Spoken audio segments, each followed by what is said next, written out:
भैया आजकल तो सब बच्चों के मार्क्स आते हैं फ़ारेनहाइट में। 98.2, 98.4, 98.6। और एक हम थे, मार्क्स आते थे सेल्सियस के अंदर 37.2, 37.4, 37.6। मार दो हमें, जान ले लो हमारी। बड़े आए फ़ारेनहाइट वाले।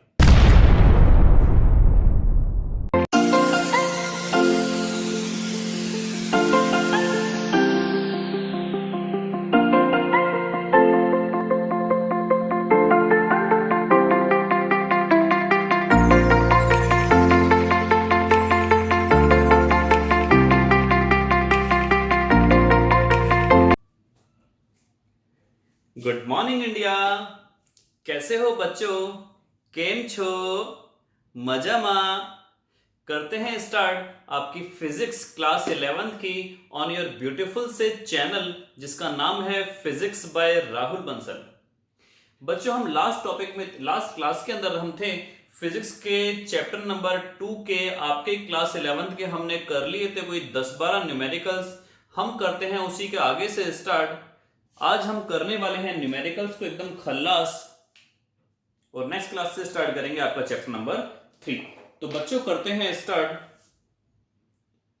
क्वेश्चन नंबर 13 से। क्वेश्चन नंबर 13 से बड़ा अच्छा सा और इंटरेस्टिंग सा क्वेश्चन है बच्चों कि P equals to a cube b square upon में C पर रूट और साथ में D। आपको बोला हुआ है A में जो परसेंटेज एरर है 1%, B में जो परसेंटेज एरर है वो 3%, C में जो परसेंटेज एरर है वो 4% और D में है 2%। आपको निकालना है P में कितना परसेंटेज एरर होगा। देखिए यहां पर हमारे पास डिवीजन, मल्टीप्लिकेशन, पावर, रूट सब कुछ है। आपको याद होगा मैंने फॉर्मूला बताया था डेल्टा P अपॉन में P इक्वल्स टू 3 आ जाएगा आगे डेल्टा A अपॉन में A प्लस 2 आ जाएगा आगे। गलतियां हमेशा ऐड होती हैं। 2 आ जाएगा आगे डेल्टा B अपॉन में B प्लस C पर जो रूट है 1/2 डेल्टा C अपॉन में C और प्लस डेल्टा D अपॉन में D। मुझे एक अपना स्टूडेंट याद आया बहुत पुराना। इसका आंसर आई थिंक मुझे ध्यान आ रहा है 13% आएगा। चलिए पहले वो बात ही करते हैं पूरी, पहले न्यूमेरिकल कर लेते हैं सॉल्व। डेल्टा A अपॉन में A ये है फ्रैक्शनल एरर, यहां पर दिया हुआ है परसेंटेज एरर। तो चाहो तो आप यहां पर 100 से 100 से 100 से 100 से और 100 से मल्टीप्लाई कर दी। ये बच्चों हो गया परसेंटेज एरर इन A जो कितना है 1%। ये आ गया आपके पास 3%, ये आपके पास आ गया बच्चों 4% और ये आपके पास आ गया 2%। ये हो गया 3%, ये हो गया 6%, ये कैंसिल होकर आ गया 2% और ये 2%। 6 3 9 2 11 और 2 13। हाँ जी 13% आया। मुझे अपने एक स्टूडेंट याद आ गया काफी पुराना।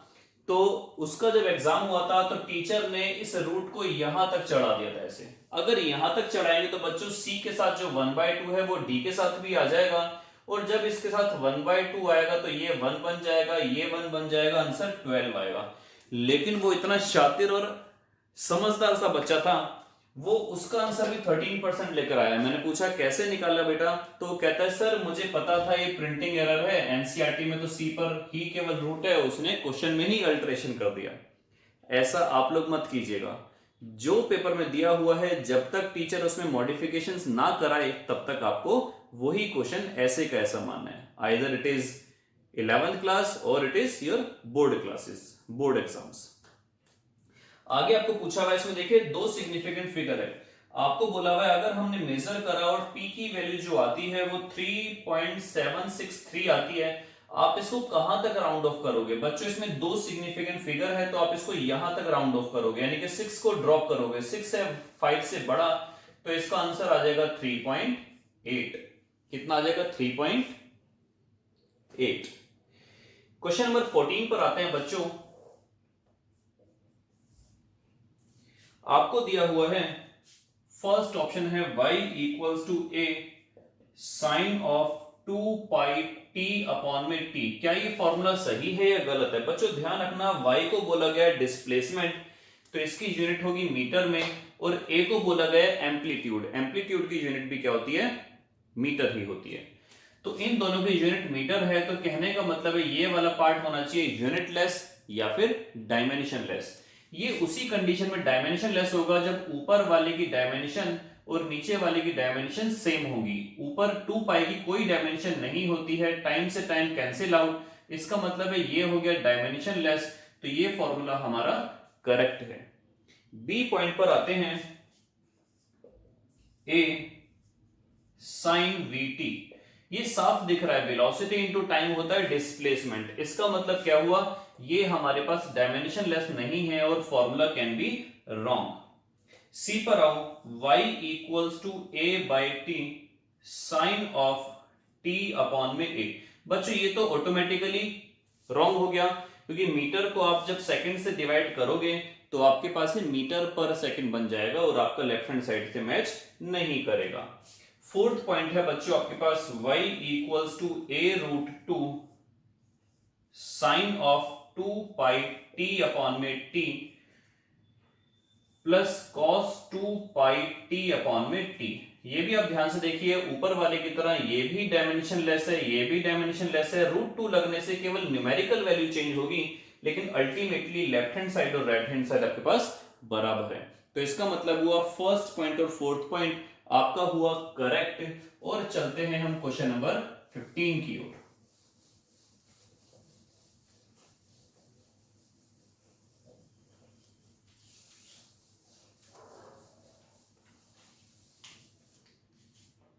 क्वेश्चन नंबर 15 की ओर। बच्चों क्वेश्चन नंबर 15 में आपको बोला गया है m equals to m naught upon में 1 माइनस वी स्क्वायर की पावर 1 अपॉन में 2। हम यहां पर c फॉर कैट नहीं बेवकूफो, c का मतलब वो स्पीड ऑफ लाइट। हम यहां पर c को कहां पर प्लेस करें ताकि लेफ्ट हैंड साइड और राइट हैंड साइड हमारा हो जाए बराबर। लेफ्ट हैंड साइड की डायमेंशंस क्या है बच्चों आपके पास? मास, या बोला जाए तो m और L0 T0। Right hand side भी मास है, तो कहने का मतलब है नीचे वाला होना चाहिए डायमेंशनलेस। नीचे वाला डायमेंशनलेस कब होगा? जब 1 में से क्या घटे? केवल नंबर वाला पार्ट। यानी कि इस वाले हिस्से को डायमेंशनलेस बनाना है। इस वाले हिस्से को डायमेंशनलेस कैसे बनाओगे? जब वेलोसिटी को अगेन वेलोसिटी से ही डिवाइड करोगे, कुछ इस तरीके से। राइट हैंड साइड का जो न्यूमरेटर वाला पार्ट है ये आपके पास सेम यही मिल रहा है ML0 T0, लेकिन डिनोमिनेटर वाला पार्ट जो है, डिनोमिनेटर वाले पार्ट के अंदर क्या हो रहा है कि वेलोसिटी आ रही है, 1 में से वेलोसिटी घट नहीं सकती, उसका स्क्वायर है। तो यहां पर आपको इसको भी न्यूमेरिकल पार्ट में ही कन्वर्ट करना होगा। तो हमारा करेक्ट फॉर्मूला कुछ ऐसा मिलेगा,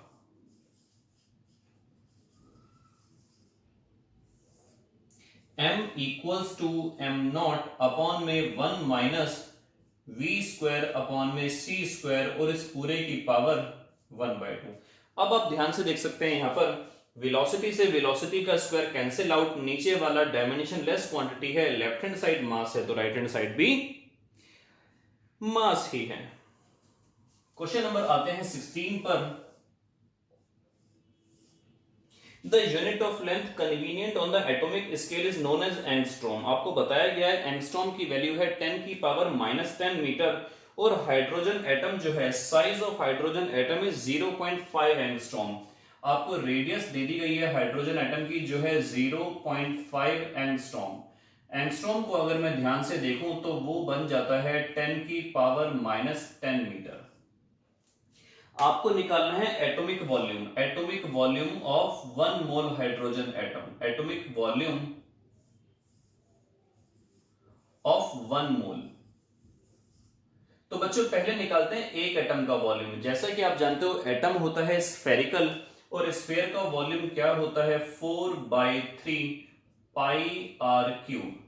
पाई की वैल्यू पता है, r आपको यहां से पता चल गया, वॉल्यूम आप निकाल सकते हो। ये निकला एक एटम का वॉल्यूम।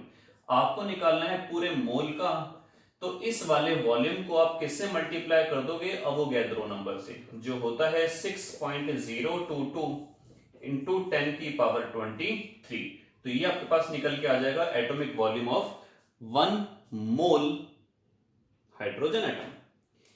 क्वेश्चन नंबर 17 आता है बच्चों आपका, बोला गया है स्टैंडर्ड टेम्परेचर और प्रेशर पर कोई भी एक मोल गैस कितना लीटर ऑक्यूपाई करती है, 22.4 लीटर। आपको बोला हुआ है 17th क्वेश्चन और 16th क्वेश्चन की रेशियो निकालने के लिए।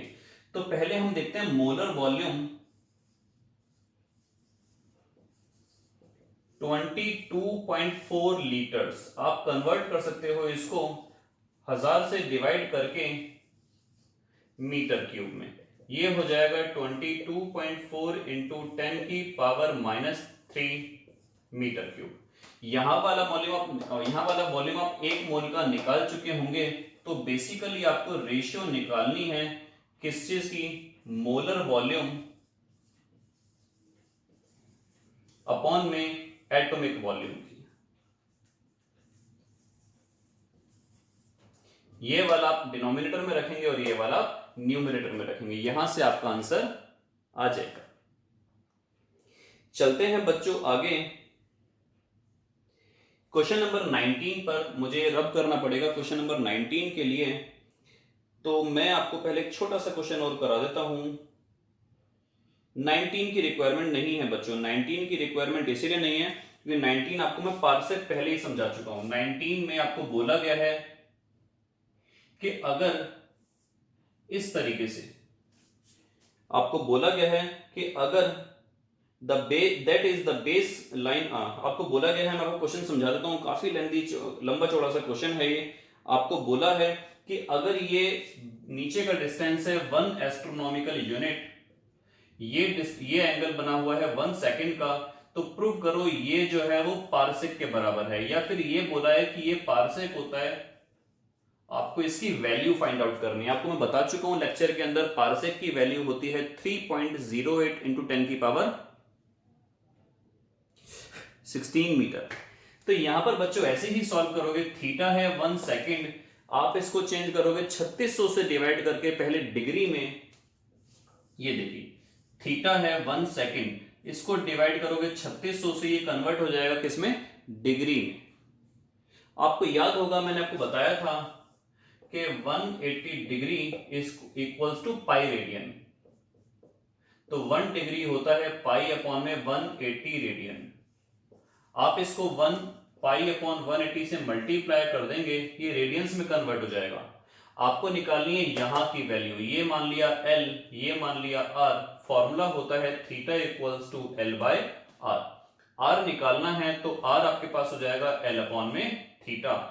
L की वैल्यू आ गई 1 एस्ट्रोनॉमिकल यूनिट, थीटा की वैल्यू आ गई ये, यहां से R की वैल्यू निकल के आएगी 3.08 इंटू 10⁻16 मीटर। चलते हैं नेक्स्ट क्वेश्चन की ओर।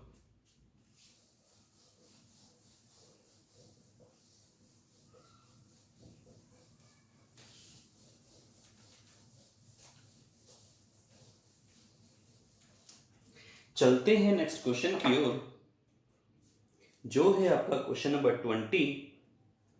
क्वेश्चन नंबर 20 में आपको बोला गया है बच्चों, the nearest star to our solar system is 4.29 light years away. Distance आपको दे दिया 4.29 लाइट ईयर्स।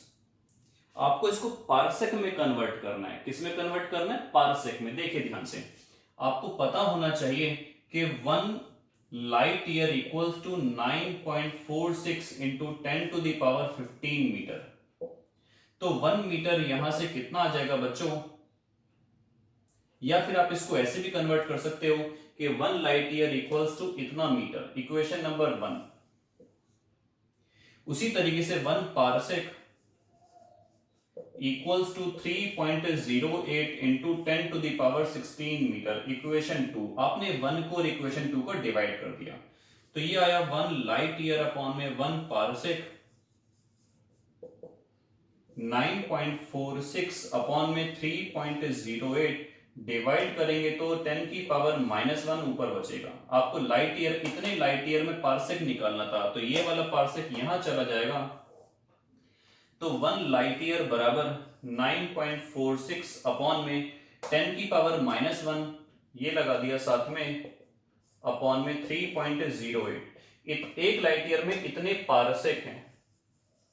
आपको दिया हुआ है 4.29 लाइट ईयर, तो 4.29 लाइट ईयर के अंदर 9.46 इंटू 10 की पावर -1 3.08 इंटू 4.29 पार्सेक, इतना पार्सेक निकल के उसके अंदर आएगा।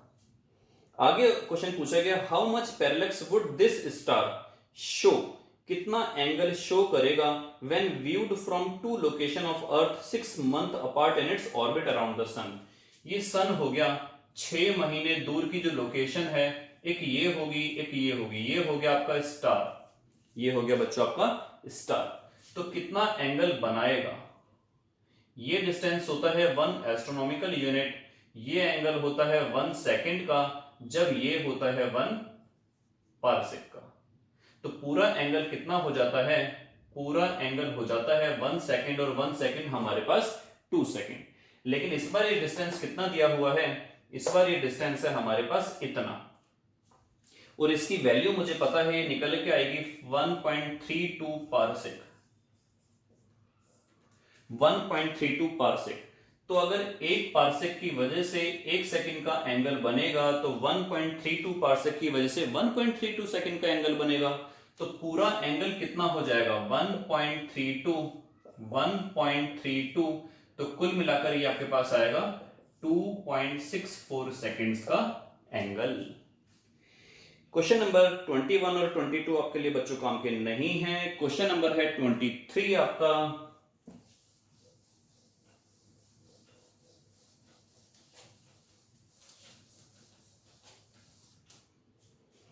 क्वेश्चन नंबर है बच्चों 23। देखते हैं क्या है इस क्वेश्चन में। आपको बोला हुआ है फलाना ढिमका ये वो सब कुछ अगड़म झगड़म। आपको बोला हुआ है फाइनली क्या निकालना है, डेंसिटी ऑफ सन। तो आपको याद होगा बच्चों, डेंसिटी का फॉर्मूला होता है मास अपॉन में वॉल्यूम। मास आपको दे दिया गया है 2 इंटू 10 की पावर 30।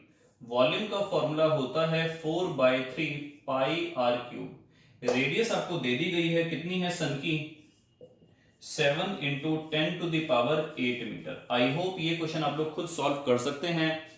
डेंसिटी ऑफ सन निकालने के लिए बोला गया था, मास निकाल लिया 4/3 पाई आर क्यूब। आर की वैल्यू ये आएगी, तो डेंसिटी आपके पास जो निकल के आएगी वो किलोग्राम पर मीटर क्यूब में निकल के आएगी।